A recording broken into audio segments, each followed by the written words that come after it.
ஸ்ரீ குருப்யோ நமக. 21 days women's wellness சேலஞ்சில் இன்னைக்கு நம்ம பார்க்க போகிறது ஒரு பெண் முன்னேற்றத்துக்கு தடையாக இருக்கிற வீக்னஸ் தான். இந்த வீக்னஸில் ரொம்ப இம்பார்ட்டன்ட் வீக்னஸ் என்னன்னு பார்த்தோன்னா, ரொம்ப எமோஷ்னலாக சென்சிட்டிவாக இருப்பாங்க, இல்லைன்னா ரொம்ப ஓவர் திங்கிங் பண்ணுவாங்க, அதுவும் இல்லைன்னா காசிப் பேசுறது. இந்த மாதிரி தன்னுடைய டைமை வேஸ்ட் பண்ணுறதுனால நிறைய பெண்களுடைய எனர்ஜியும் அவங்களோட திறமையும் வெளியில் வராமல் போயிடுது. எமோஷ்னலாக ரொம்ப சென்சிட்டிவாக இருக்கவங்க மற்றவங்க எது சொன்னாலும் அதுக்கு ரியாக்ட் பண்ணிக்கிட்டே இருப்பாங்க. பட் இது தேவையில்லை.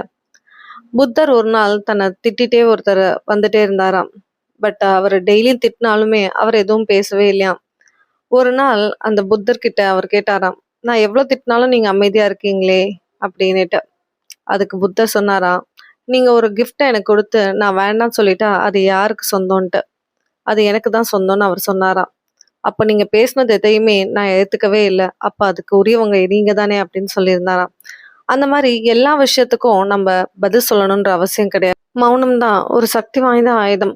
ஸோ எல்லா இடத்துலையுமே பேசணுன்ற அவசியம் கிடையாது. நம்மளுடைய எமோஷன்ஸை கண்ட்ரோல் பண்ணுற கீயை மற்றவங்க கிட்ட கொடுக்காதீங்க. உங்கள் எமோஷன்ஸ்க்கு நீங்கள் ராணியாக இருங்க. இந்த உலகத்தில் நிறைய பேர் தப்பு பண்ணும்போது தான் பண்ணுற தப்புக்கு வக்கீலாக போராடுவாங்க, அதுவே மற்றவங்க பண்ணுற தப்புக்கு ஜட்ஜாக பதில் சொல்லுவாங்க. ஸோ எல்லா இடத்துலையுமே நம்ம எல்லாத்துக்கும் பதில் சொல்லணுன்ற அவசியம் கிடையாது. அந்த சுச்சுவேஷனை ஜஸ்ட் இக்னோர் பண்ணுறதும் ஒரு வகையான சொல்யூஷன் சொல்லலாம். நம்ம தேவையில்லாமல் நிறைய விஷயத்த திங்க் பண்ணிக்கிட்டே இருப்போம். எல்லாருக்கும் பிடிச்ச மாதிரி ஒரு வாழ்க்கையை நம்மளால் வாழ முடியாது. நமக்கு பிடிச்ச வாழ்க்கையை தான் நம்மளால் வாழ முடியும்.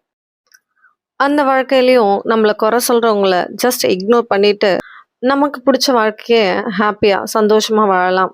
இந்த உலகத்தில் எல்லாருக்கும் பிடிச்ச மாதிரி நம்மளால் வாழவே முடியாது. ஏன்னா எல்லாரோட விருப்பமும் வேறு வேறு மாதிரி தான் இருக்கும். அப்படி இருக்க பட்சத்தில் நம்மளை எல்லாருக்கும் பிடிக்கணுன்ற அவசியமும் கிடையாது. பெண்களுடைய நேரத்தை திருடுற ஒரு இம்பார்ட்டன்ட் ஆக்டிவிட்டி என்னன்னு பார்த்தோன்னா சீரியல் பார்க்க. நமக்கே தெரியாமல் நம்ம டைமை இந்த சீரியல் ஈஸியாக திருடிடும். ஸோ டிஜிட்டல் டீடாக்ஸ் பண்ணுறது மூலமாக நம்மளோட டைமை நம்மளால் பொட்டென்ஷியலாக யூஸ் பண்ண முடியும். இந்த வீக்னஸை கையாள தெரிந்த பெண்கள் வாழ்க்கையில் வெற்றி பெறுறாங்க. நம்ம எப்படி சிரிக்கணும், நடக்கணும், எப்படி வாழணுன்றது வரைக்கும் நம்மளுடைய வாழ்க்கையோட ரிமோட் கண்ட்ரோல் மற்றவங்க கிட்ட தான் இருக்குது. இந்த மாதிரி நிறைய தடைகளில் உடைச்சி தான் ஒரு பெண் சாதிக்க வேண்டியதாக இருக்குது. ஸோ இந்த வீடியோ இன்ஃபர்மேட்டிவாக இருந்தால் லைக் பண்ணுங்கள். இந்த இன்ஃபர்மேஷனை ஸ்ப்ரெட் பண்ணணும்னு நினச்சிங்கன்னா ஷேர் பண்ணுங்கள். என் கூட ட்ராவல் பண்ணணும்னு நினச்சிங்கன்னா சப்ஸ்கிரைப் பண்ணுங்கள். நாளைக்கு வீடியோவில் பார்க்கலாம். அன்டில் தென் பவந்து சர்வமங்கலம். நன்றி, வணக்கம்.